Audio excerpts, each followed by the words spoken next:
What's going on, guys? Jim the Game Guru. Okay, let's dig into 34 fun games that have pixel art. If you guys are new here, please consider subscribing. I give away a Switch title every single month. And this month's giveaway is in this video.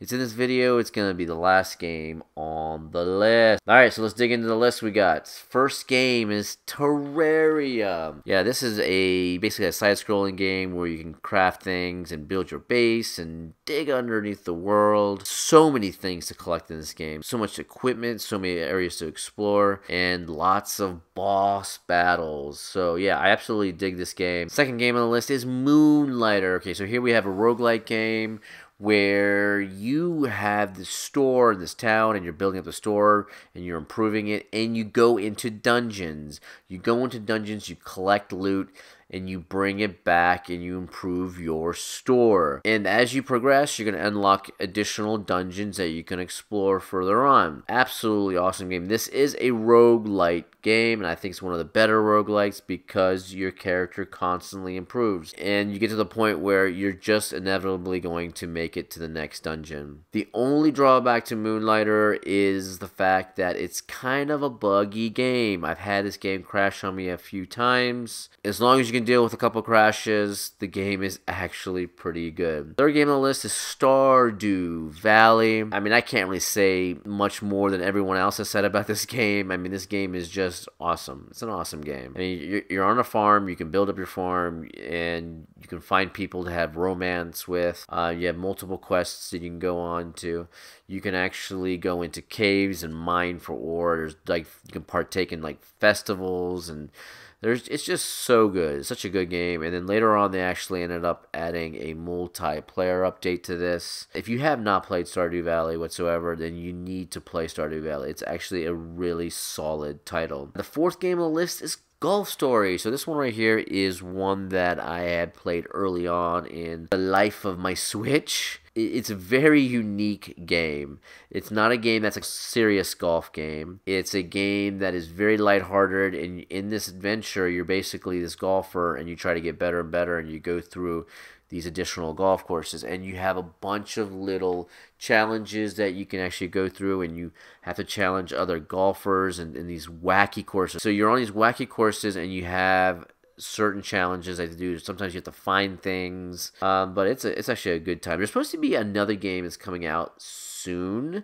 but it's been soon for the longest time, and that is Sports Story. And it's supposed to be like a follow-up to this that goes further into like other sports. So fifth game on the list is Shovel Knight Treasure Trove, where you are the Shovel Knight and you have to defeat the Order of No Quarter and the evil leader, the Enchantress. This is a platforming game, which you eventually end up having to fight a boss at the end of a lot of the levels. And with Treasure Trove, that's really cool, is that it's got a bunch of different type of scenarios where you can play with different characters. And there's also another mode they came out with in there where you can actually battle up to 3 other friends in the same game.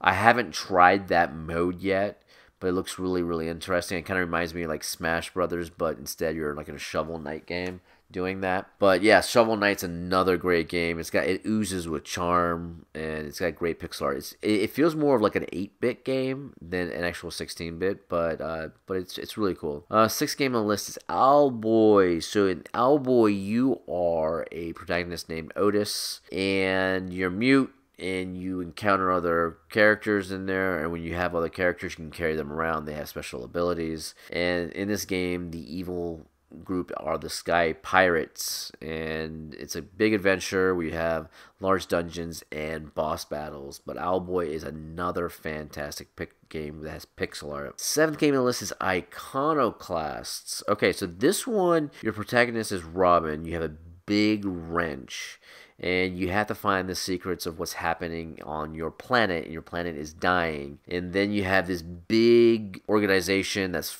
chasing you the entire time, and as you go through this world, it's almost kind of like a Metrovania, and you go through this world and you're opening up new parts of the world.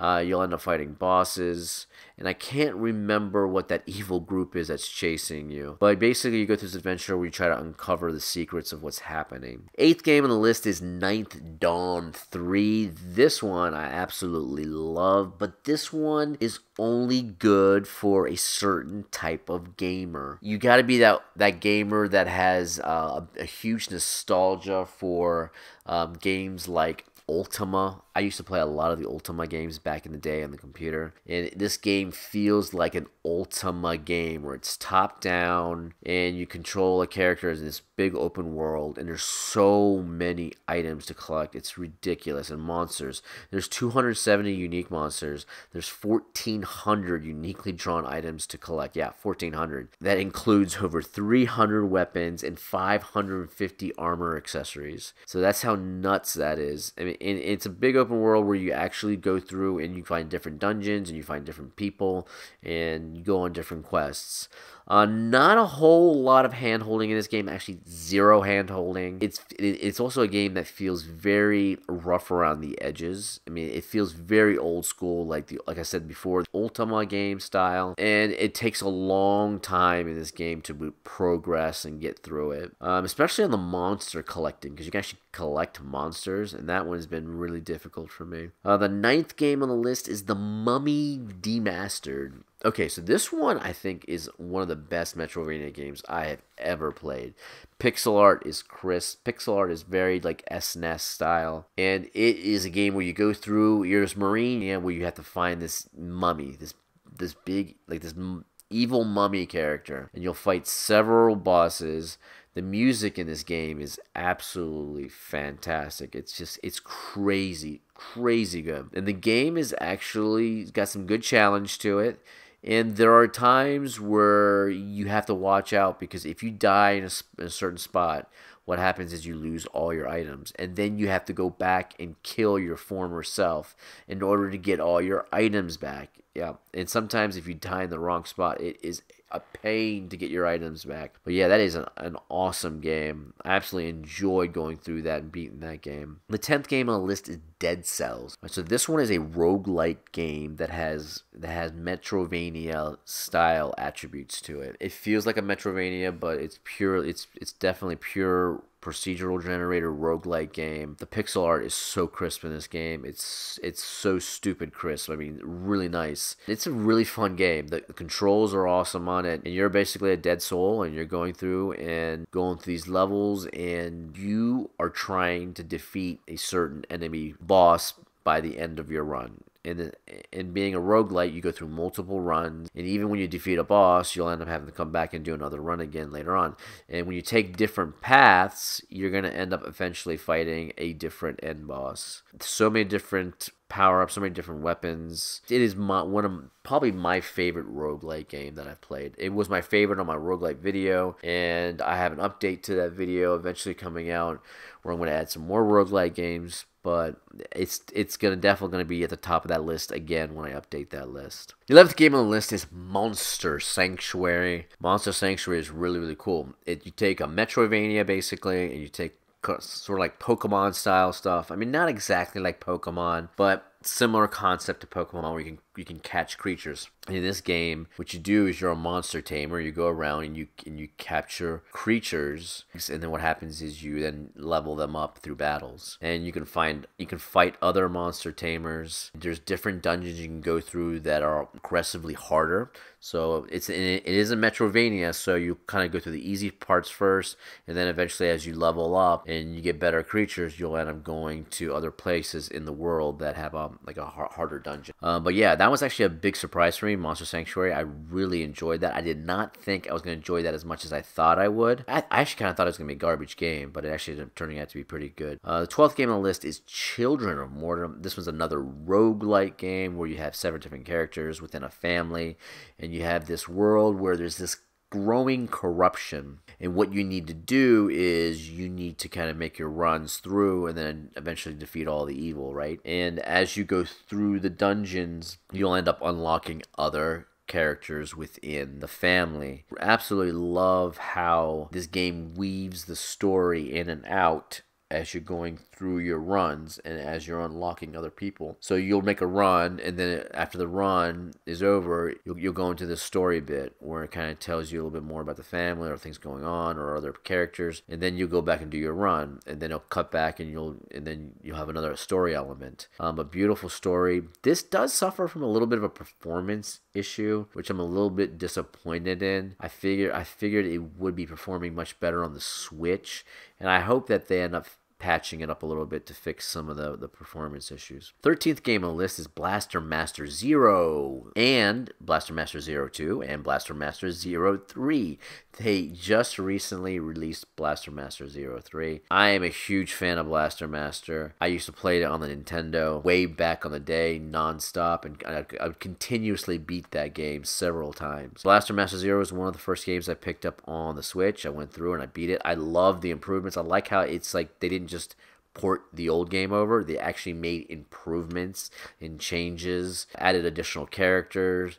So I really enjoy that. I believe Blaster Master 2 actually takes you more into like the other part of the solar system with other planets and stuff. And I actually look forward to playing that one. But yeah, Blaster Master, fantastic game. And a lot of these games on this list you're going to find are fairly cheap. The next game, 14th on the list, this is kind of one of those really cheap games. It's only $5. But I feel like it's kind of like a $5 gem. Now, considering it's $5, you're not going to get a whole lot. It is a very simple game. And this game is called Kamiko. I love the music in it. I like the pixel art. I like the Legend of Zelda style gameplay in it. I mean, it feels like Legend of Zelda with a little bit of puzzles. So as you're going through each stage, what you have to do is you have to find these little mini shrines and light up these orbs and stuff. And then what happens is eventually you'll end up finding the exit to that level. And then you'll end up fighting a boss. And after that, you go to the next level. There's not that many levels in it. It's a very short game. It's probably like maybe... on your first run, it'll probably take you about 3 hours. You'll end up facing a boss on each level, and then after that, you'll face a boss at the very end, or like a big final boss. But I ran through it twice. I got my money's worth. It was $5 only. But again, like I said earlier, it is a very simple game. But I loved it. I mean, I got 5 hours of $5, so for me it was worth the money. Okay, so the 15th game on the list is Caveblazers. This is another roguelite. You're in a cave and you're kind of going through it, and a lot of roguelites are the same type of story, right? It's kind of like you're going through these procedural generated levels, and then you fight bosses, and then you go to the next section with a bunch of procedural generated levels, and you fight a boss, and you can pick up permanent abilities along the way. And Caveblazers is the same way. I dig the pixel art on it. The controls are really nice. I don't like how the bow and arrow in this game is very incremental as far as your aiming. You can either go up, down, left, right, or you can go into 45 degrees. I wish the arrow shooting was a little bit more precise, that you can just aim anywhere and you'll shoot at that exact spot where you're aiming. The characters are a little small. That's another big complaint I have about this game, is that characters are so tiny. It's kind of like tiny barbarians. They're just so tiny that I wish they were a little larger to give a little bit more details. When you have something so small, it's just like a bunch of little tiny pixels. I don't know. I feel like it takes away from the detail of the game. But the game is cool. You battle a bunch of monsters in the caverns, and it's fun. The next game, well, talk about tiny little pixelated characters. The next game is Tiny Barbarians. This is probably the most expensive game on the list. It is $30. I don't think it's worth $30. I think this is a game that should be about 15 bucks, maybe 10. A lot of the other games on this list are about $15 or $19 or less. This one, the best way I can describe this one is kind of like Castlevania mixed with He-Man mixed with Conan. So if you take all three of those and kind of mix them together, that's kind of what you get with Tiny Barbarians. There's not a whole lot of story to it. Like as soon as you start the game, you just go. You just do platforming, you go through, you beat enemies, and you try to get to the end of the levels, get all the way to the end of the game. But I actually enjoyed this. It's got local co-op too. I played this with my daughter. We had a good time with it. It was a little too difficult for her, so I mean, as far as kids, it may not be a good game for kids because it's very challenging. The platforming can be actually pretty brutal in certain parts, but as far as adults doing local co-op, no problem. It's a great game. I just feel like it's a little too expensive. 17th game is Retro City Rampage DX Plus. Now this one, the best way I can just explain this one is it's like Grand Theft Auto, but in a pixel universe.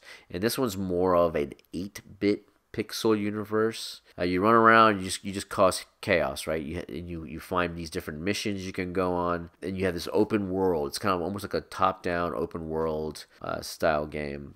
It is another game that I feel is a little more expensive. I think it's $15 now. I can't remember because when I bought this game it was at $5, but they raised the price to like $15, and I hope they didn't raise it to $19. It's a great game to pick up if it ever goes on sale. So if you ever see it for $5, definitely grab it. Okay, the next game is the follow-up game from the same company that created Retro City Rampage, and it's Shakedown Hawaii. But this time it's more of a 16-bit style game. Again, open world, destructible. You go around, you cause chaos, you go on missions, you buy businesses, and you're trying to build your empire, and basically you're building your empire as a gangster in a way. And then there's some funny like parody stuff in the game.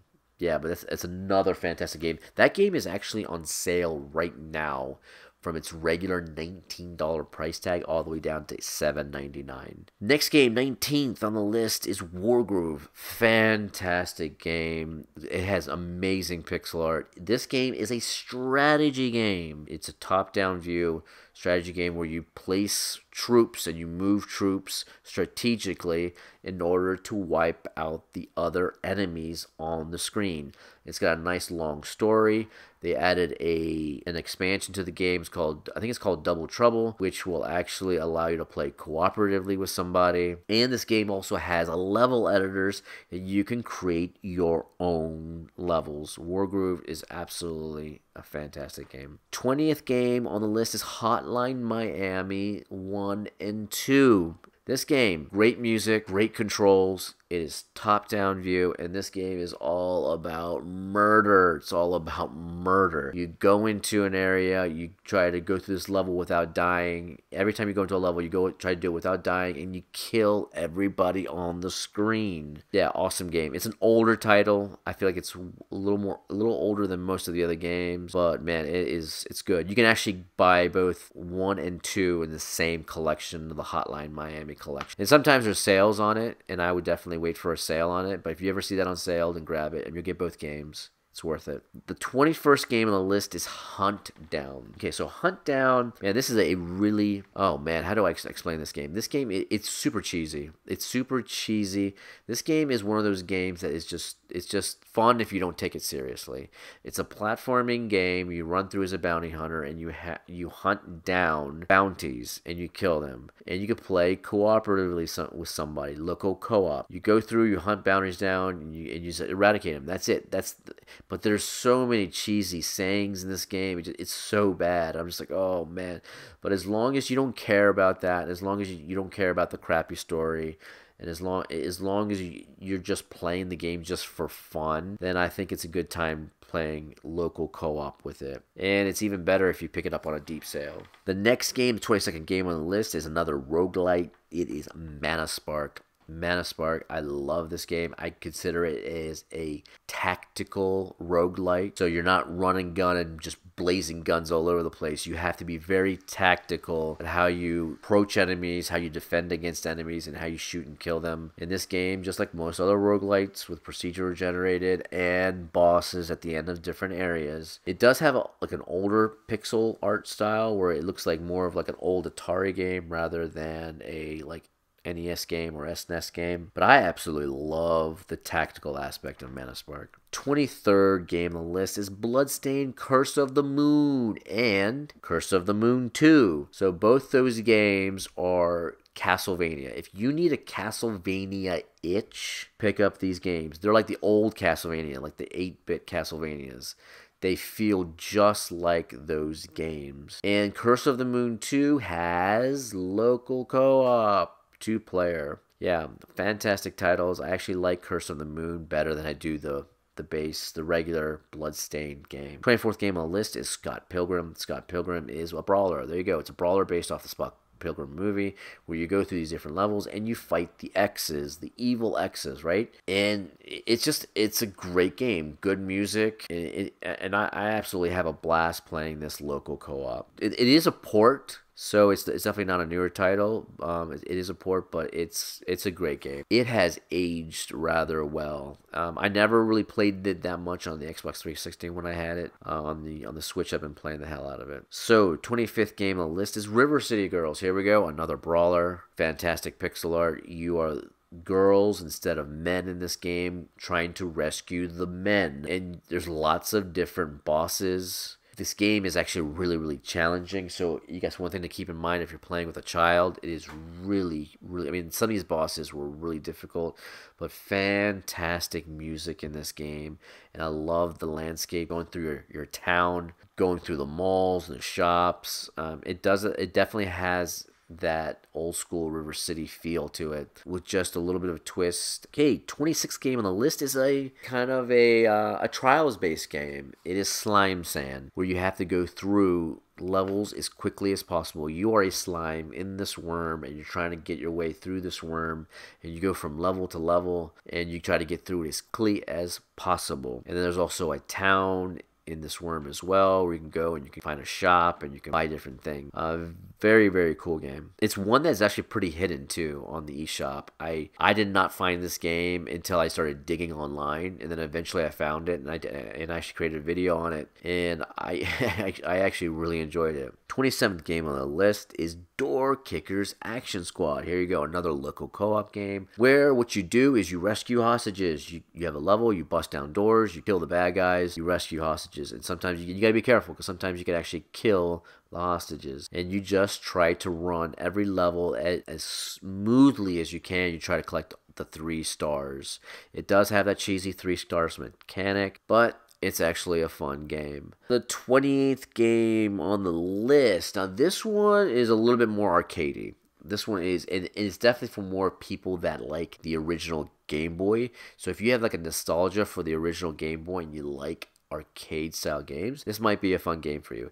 It's not a game you can play in long sessions, and this is Pirate Pop Plus. It's a very arcade style game where you can actually navigate around this room. Well, you're kind of like in one room, and what you do is it's almost like Pang. And if you've ever played Pang, where you shoot up the hooks up across the top of from the bottom to the top, and then you're popping these bubbles. And when you're doing it, sometimes you'll pick up power-ups that will allow you to move on the different sides of the wall. You can be on the sides of the wall, or you can be upside down on the ceiling. So it has a very interesting mechanic where it will actually take your character and move you to a different part of the room. It's very, very simple, super simple arcade. You just play this for points. You go as long as you can, as far as you can, and try to get as many points as possible.